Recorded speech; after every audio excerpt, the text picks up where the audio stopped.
Saudamos a todos, amigos, amigas, irmãos e irmãs, com a graça e a paz do Senhor Jesus. É muito bom termos novamente esta oportunidade de estarmos juntos.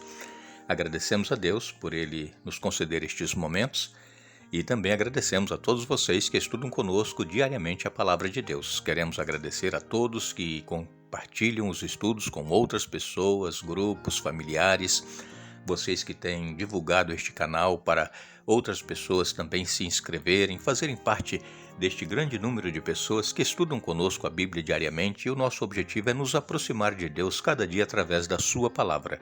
Queremos agradecer aqueles que são inscritos no canal Hora Tranquila no YouTube e também agradecemos a todos vocês que nos escrevem dizendo de onde acompanham conosco os estudos.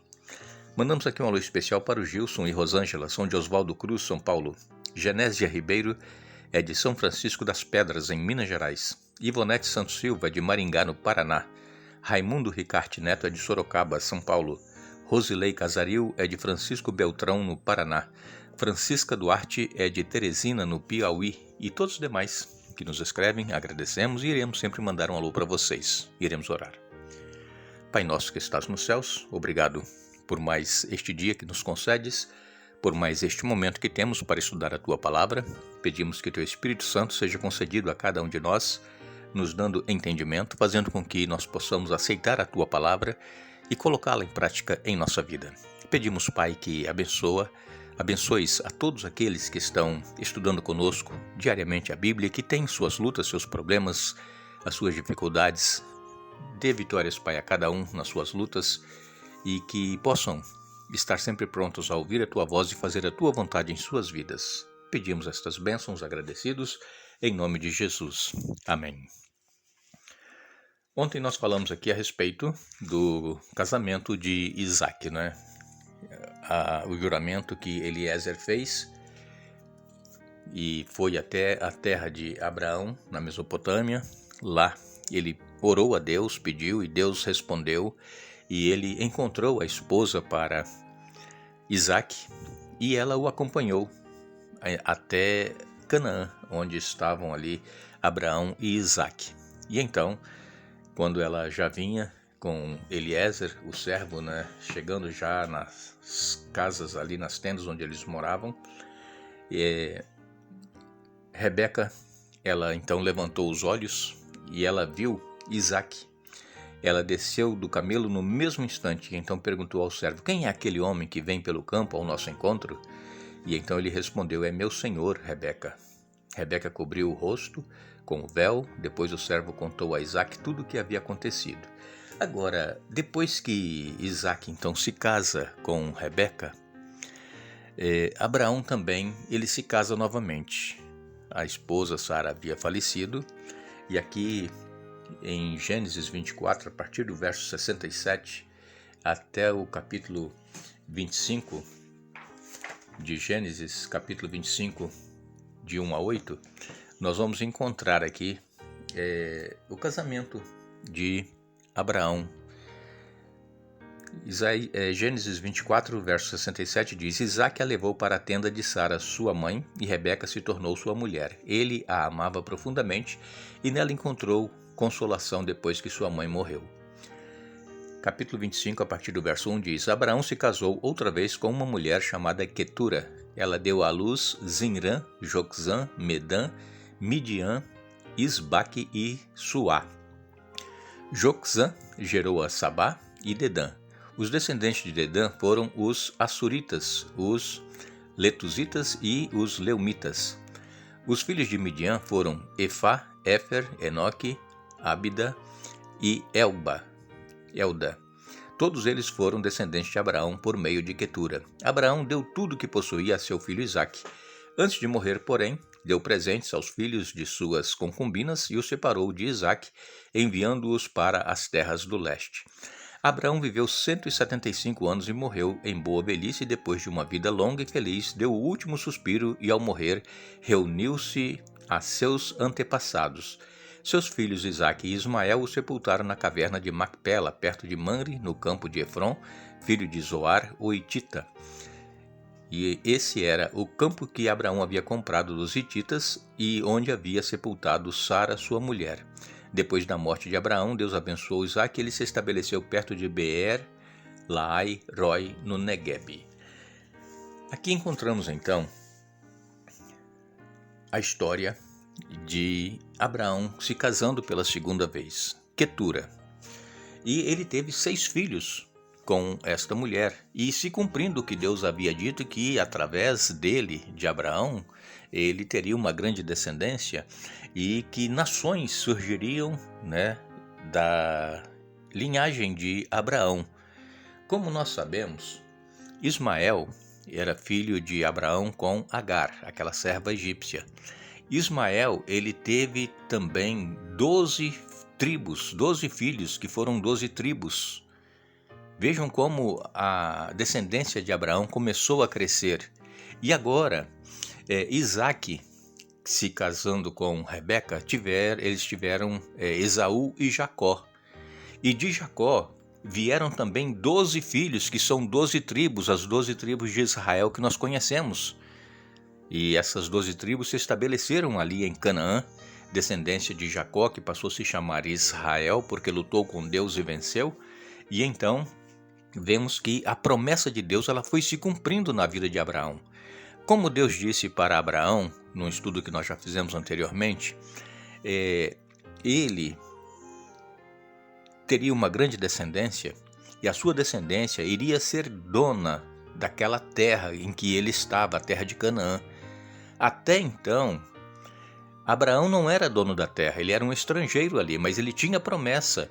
Mas Deus disse, olha, você vai descansar, vai morrer em boa velhice e vai descansar com os seus antepassados, mas os seus descendentes, eles serão levados escravos por uma nação, passarão lá 400 anos e depois então eles possuirão esta terra. Então, como eu já disse para vocês, Abraão, ele creu na promessa de Deus, mas ele não viu o cumprimento dessa promessa.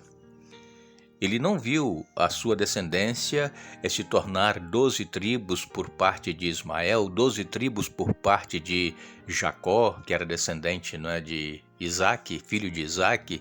Ele não chegou a ver isso porque ele morreu aos 175 anos e foi sepultado exatamente ali onde estava também Sara, ali em Macpela, naquele terreno que ele havia comprado. E quando nós então estudamos a palavra de Deus, nós vemos que Deus, ele cumpre tudo aquilo que ele promete. E é como nós temos dito, cada um de nós temos uma promessa para a nossa vida. É que às vezes nós não buscamos em Deus, nós não temos relacionamento com ele para que nós conheçamos qual é a vontade dele para a nossa vida.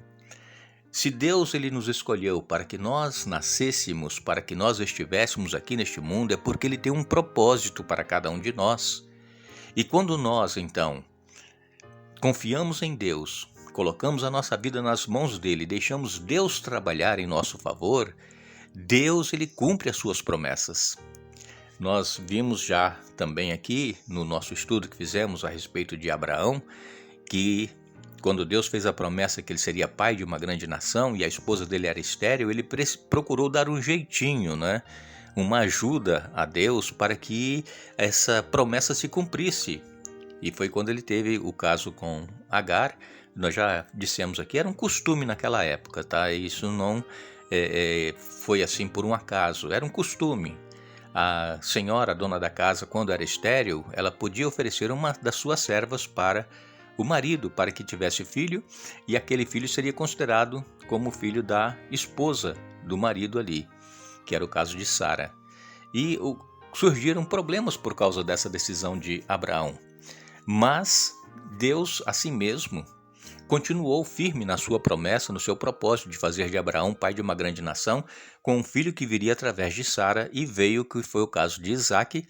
E agora, Isaque se casa com Rebeca, e Rebeca ela tem 2 filhos, Esaú e Jacó, e então deles, né, de Jacó, surge as 12 tribos de Israel. Nós vamos ver num estudo posterior ainda nesta série a respeito dessa história que aconteceu com Jacó. E interessante também é que o relato da morte de Abraão, entre as duas genealogias, né? A genealogia de Isaque e a genealogia dos filhos que ele teve com Quetura. Isso testifica a bênção de Deus e revela o cumprimento de sua promessa a Abraão, feita muitos anos antes de que ele morreria em boa velhice. Deus, eu volto a repetir, ele não falha, Deus é fiel. Deus, ele cumpre aquilo que promete. O que acontece é que nós, seres humanos, queremos as respostas imediatamente. Quando Deus promete ou quando nós oramos pedindo uma bênção, nós queremos a resposta imediatamente. Nem sempre a resposta vem logo. Nós precisamos saber esperar o tempo de Deus. Quando o Eliezer foi em busca de uma esposa para Isaque, quando ele chegou ali junto ao poço, ele sabia que as moças iam lá sempre buscar água, ele ali se ajoelhou e ele orou. E a resposta veio logo, no mesmo dia, quase que na mesma hora, que a moça que veio era Rebeca, e ele então disse que ele estava ali, amando de seu senhor, Abraão, e ele pediu água, ela deu, e deu também para os camelos, como ele havia orado, quer dizer, a resposta veio na hora, mas nem sempre é assim. Eu sei que muitos de nós temos orado, e as respostas às vezes vêm imediatamente, nós vemos que Deus está ali, mas outras vezes a resposta demora, dias, até meses, até anos. Mas nós temos que continuar confiando e orando, nós não devemos orar somente uma vez e agora deixar a coisa acontecer. Não, temos que orar todos os dias, porque a palavra de Deus diz que nós deveremos buscar, que nós iremos achar, pedir, que nós iremos receber e bater à porta que ela vai se abrir. Então temos que insistir. Não é somente orar uma vez por uma determinada decisão que temos que tomar ou por um determinado problema que temos que resolver e deixar então para lá. Não, temos que lutar com Deus diariamente. Orando, especialmente hoje, nos dias que nós estamos vivendo, é orar pelos nossos filhos. Eles estão passando por grandes problemas e são tentados de todas as formas e muito mais do que nós fomos tentados na nossa época, nós que já somos mais maduros, e tivemos também tentações e problemas, mas hoje as tentações e os problemas são muito maiores do que na nossa época. Então nós temos que continuar intercedendo pelos nossos filhos, buscando, orando, e especialmente na questão de relacionamento conjugal, orar para que os nossos filhos encontrem alguém dentro do povo de Deus para se unir, para que possam viver bem e ser felizes. Não vamos deixar de orar pelos nossos filhos e buscar para eles o melhor segundo a vontade de Deus. É claro que os filhos hoje não querem ouvir muito os pais, querem fazer as suas próprias vontades, mas temos que continuar insistindo e orando para que Deus faça uma obra na vida dos nossos filhos. Agradecemos a todos vocês que estiveram conosco mais uma vez orando, estudando, e retornaremos amanhã, se Deus assim nos permitir. E vamos então amanhã finalizar o estudo desta semana. Que Deus nos abençoe e que não nos esqueçamos que todas as coisas foram feitas por intermédio dele e sem ele nada do que foi feito se fez. João capítulo 1, verso 3. Que Deus nos abençoe.